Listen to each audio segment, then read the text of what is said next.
Hello বন্ধুরা, আসসালামু আলাইকুম। পদ্মা সেতু পার হয়ে খুলনাতে চলে আসলো ওয়ালিদ। আসার পরেই নানির বাসার খোপ থেকে হাঁস ধরে আনবে। হাঁস ধরে ও নাকি আজকে হাঁস খাবে। তো ফুল ভিডিও দেখতে থাকো। অনেক কষ্টের পরে ওয়ালিদ হাঁস ধরছে। ছেড়ে দিল কেন? ধর ধর ধর ধর ধর। ওয়ালিদ গাইসদের বলো, বলো গাইস আমি হাঁস ধরে আনছি। ছেড়ে দিছে। আচ্ছা ধরো, পারছে না। কি করছে? হাতে ঘামচি দিছে। উমা, হাতে ঘামচি দিছে। বলো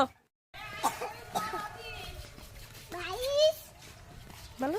আমি হাল ধরছি কিন্তু পাখিদের গায়ে পায়খানা করে দিছে।